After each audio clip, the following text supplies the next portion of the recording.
Many of you have probably experienced a sinus infection. It's one of the most common conditions. A sinus infection, also known as sinusitis, is the inflammation or swelling of the tissues lining your sinuses, the small air pockets behind your forehead, your nose, your cheekbones, and in between your eyes. It can develop after a cold, the flu, or even just an allergic reaction. But today, people might mistake sinusitis for COVID-19. The symptoms of the two are very similar, and from headaches to difficulty breathing and even loss of smell and taste. Here on MedTalk Health Talk, we'll discuss how to tell them apart and how to best avoid them altogether. I'm Dr. Freddy Gomez. This is CNN Philippines.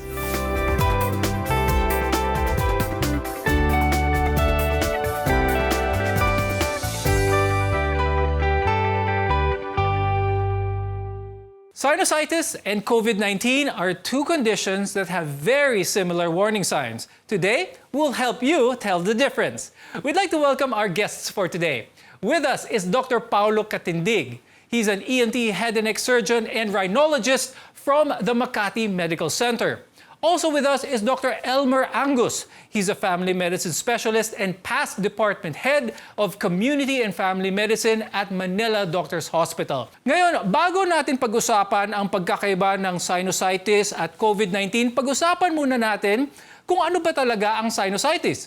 Dr. Paulo, could you tell us more about what this is? Sinusitis per se is the inflammation of the sinuses or lining of our paranasal sinuses. Basically, we have our maxillary, the one is located here in the front, in between our nose, that we call the ethmoids, the one behind our nose, our sphenoid, and the one at the topmost portion is our frontal sinuses. So if you have an inflammation of these areas, we call it collectively as your sinusitis. However, sinusitis per se is not really just the sinuses. Now we call it as rhinosinusitis because most of the time it's not only the sinuses that's got infected, even the internal lining of the nose has got inflamed. That's why it would come up with sinusitis as well. Sinusitis or rhinosinusitis is actually a very common condition, and there are different types that can range from acute to actually chronic. Dr. Paulo, what are some of the types of sinusitis na pwedeng ma-experience ng mga tao? Patient would have symptoms such as facial pains, nasal obstruction, anterior and posterior postnasal nasal drips, and patient would have reduced in smell and in pain. So usually these symptoms would last, depending if it is acute, less than 12 weeks, but if it is chronic, more than 12 weeks in duration. Acute sinusitis, as mentioned by Dr. Paulo, has a short duration. It can last anywhere from around 2 to 4 weeks. Pero, Dr. Elmer, ano ba talaga ang ibig sabihin ng acute at bakit nangyayari itong klaseng condition? Acute meaning between 1 to 2 weeks, no? Usually viral yan. And then when it is already more than 2 weeks, abot siya ng 4 weeks, bacterial na po yan. So subacute naman, after that, kung lalampas pa, it may come up to 3 months, no? And then pag lampas pa niyan, it will be a chronic already, usually more than 3 months na.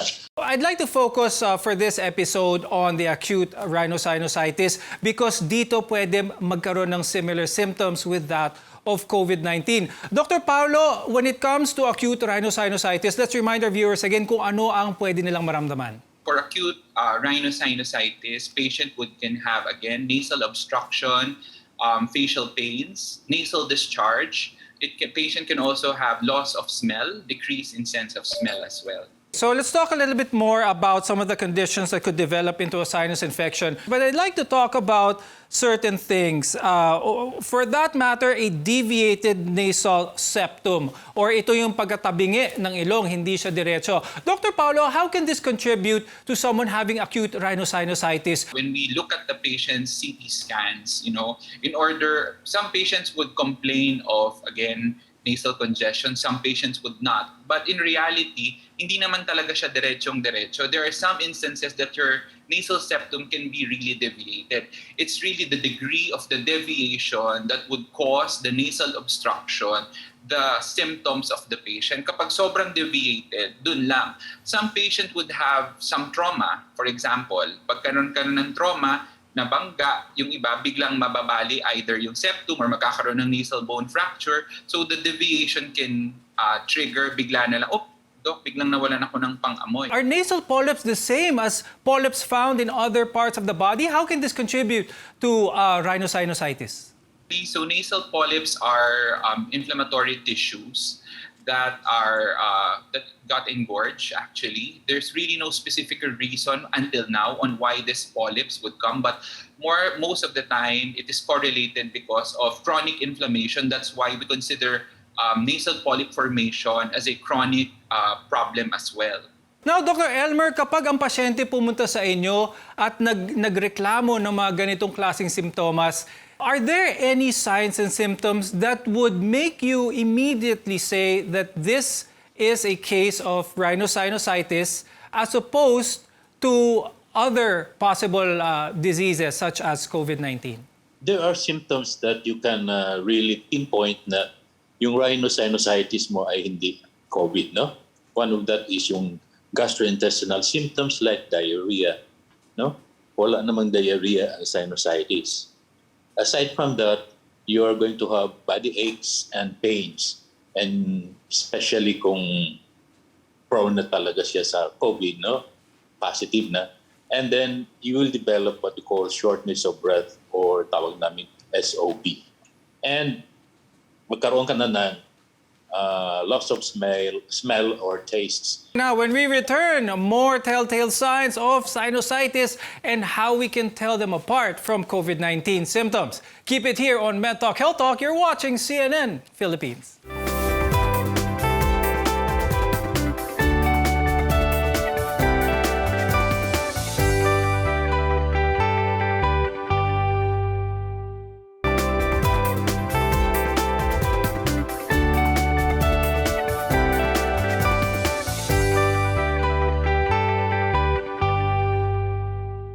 I'm Dr. Freddy Gomez, and welcome back to MedTalk Health Talk, where your health comes first. Overlapping can make it hard to tell if you have COVID-19 or rhinosinusitis infection. Here on the program, we'll help you tell them apart. I'll go with Dr. Elmer on this one. Pinag-usapan natin yung mga simptomas that are shared between COVID-19 and rhinosinusitis. Let's review here in particular itong nasal congestion. Is this a common symptom with COVID-19 and rhinosinusitis? Runny nose, or what we call the so-called congestion of the nose, common yan sa rhinosinusitis. Same time, meron din yan sa COVID-19. A lot of people now are really worried, especially it's the pandemic, we have different variants.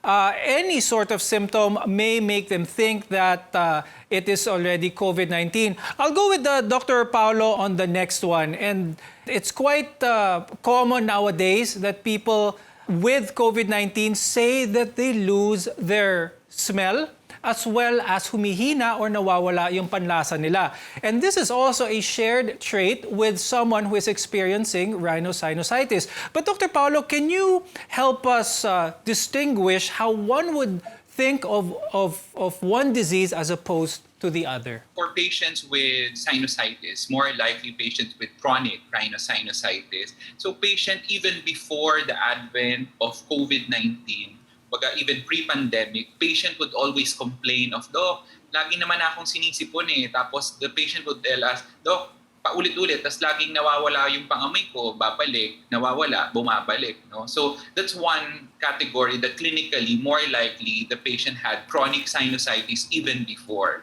Now, if it is a new onset, that the patient would have fever, cough, runny nose, sore throat, aside and a new onset of anosmia or nagwala ng pangamoy and panglasa, then probably that's the time we investigate. Now, Dr. Elmer, let's remind our viewers again some of the symptoms ng COVID-19 na nakikita lang or very likely na nasa COVID-19 lamang. There are symptoms that are found in COVID-19, like this is not associated with sinusitis. Yung shortness of breath, yung body aches and pains, sa COVID yan. And of course, meron loss of smell and taste. Earlier you mentioned the symptom of facial pain that is very characteristic of someone with rhinosinusitis. Now, can someone who is experiencing rhinosinusitis also feel symptoms that of the flu, body aches and pains, the very generalized feelings of the flu that can make them think twice whether this is just a case of rhinosinusitis or if this is warranted to be tested for COVID-19? So aside from the facial pains, the patient would have anosmia and the patient would develop cough, sore throat, then more likely I would link on mag-isip ako na more likely baka COVID-19 ito, no, rather than just acute sinusitis. But if the patient would just complain of facial pains alone, then runny nose, then more likely it can be just acute sinusitis. Now, like any infection, sinusitis can also contribute to a weakened immune system. And with COVID-19 still around, it's vital to keep healthy as well as protected. Dr. Elmer, can rhinosinusitis or sinusitis evolve into COVID-19? I have sinusitis at the same time, nagkaroon ako ng COVID, no? But first, you have to think of the symptoms kung kailan sila first nag-appear, no? You are going to have severe symptoms kung magkaroon ka ng COVID, like 20% of them will have severe symptoms, whereas the sinusitis infection, usually kung viral ang infection or cause noon, it will just go away. And complications will only sit in kung late na or usually bacterial na yan mga causes nila. Okay. So, yun ang mga other ways to differentiate sinus infection and COVID-19. Now, Dr. Paolo, I'd like to ask, for those diagnosed cases naman of allergic rhinitis, sanay na sila with the symptoms of allergic rhinitis. But is it possible that they could have very mild symptoms of COVID-19 already, that they think that they are just having another bout of allergic rhinitis? Currently, there are patients who are asymptomatic or with just mild symptoms that can be really na masasabi na, oh, pwede palang COVID-19. So we just stick to the, again, history, background of the patient, like what you've mentioned, history of exposure to COVID-19 patients before or in the household. At the same time, another is an important history of patients who had the same characteristic of symptoms within the household. Dr. Elmer, my question for you is, when do we need to visit a doctor or hospital for proper testing? In case you have COVID-19, you have to go for COVID tests, no, right away, to be sure if the symptoms are due to COVID and not for other illnesses. Then stay at home while you are waiting for the release of the tests. If you're feeling symptoms after a short break, we want to be your partner for a lifetime of good health here on MedTalk Health Talk. Stay with us on CNN Philippines.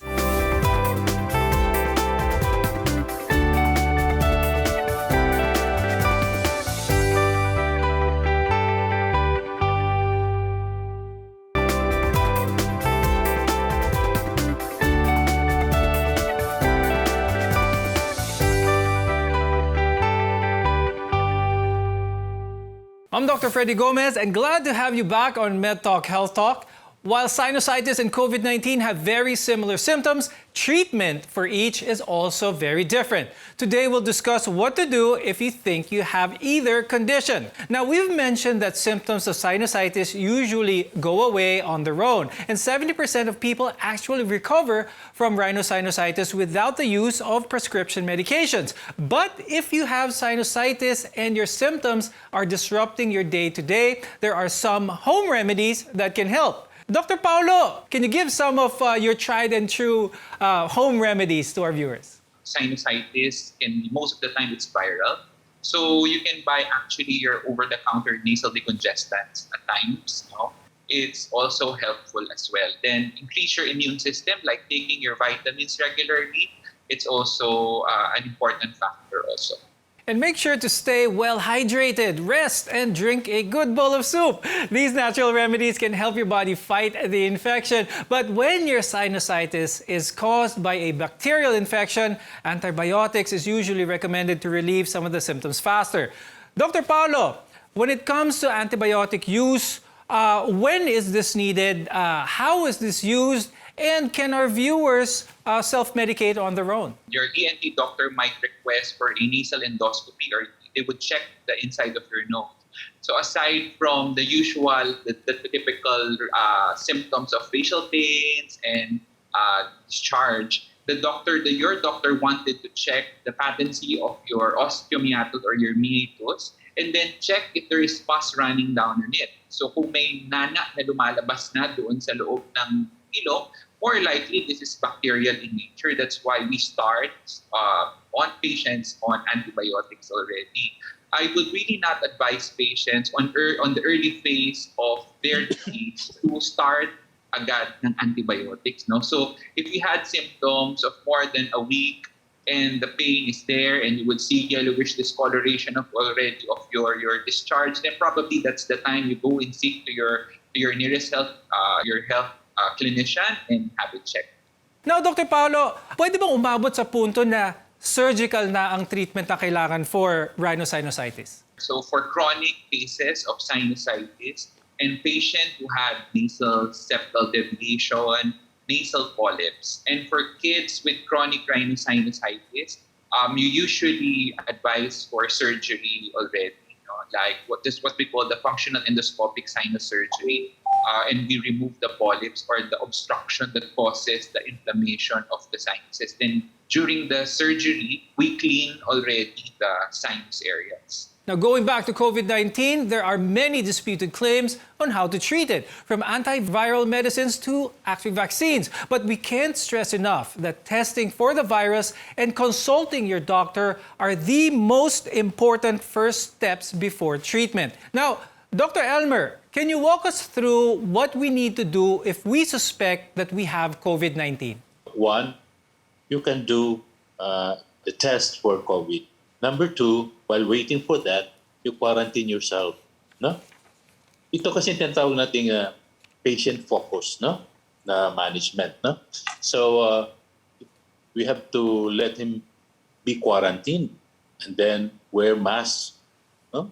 As well as you have to stay 6 feet away from other persons, the so-called social distancing natin. Now, Dr. Paulo, itong mga home testing kits, I know you're an advocate of the PCR, of course, is the gold standard, but these home testing kits, what's your advice to the viewers? Is this something that they should rely on?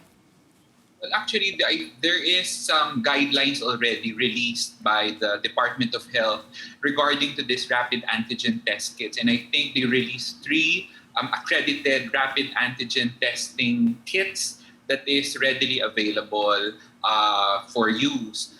So I think this should be used with just prudence, especially for clinicians who had for us ENTs most especially, who's been seeing patients regularly with nasal complaints. I think it's an added protection for us doctors as well to test our patients who had these symptoms in our clinics. Dr. Paulo, can you share with us why and how vaccines can help?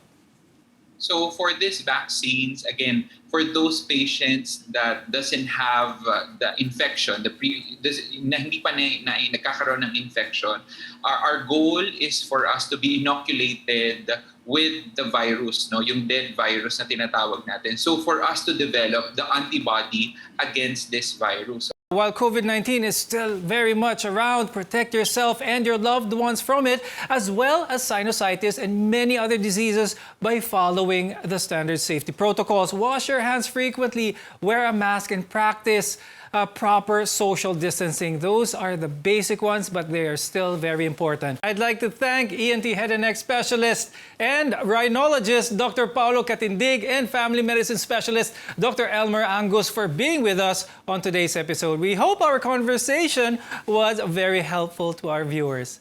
Choose well and choose to be healthy. I'm Dr. Freddy Gomez, and we'll see you again next time. Stay safe, everyone.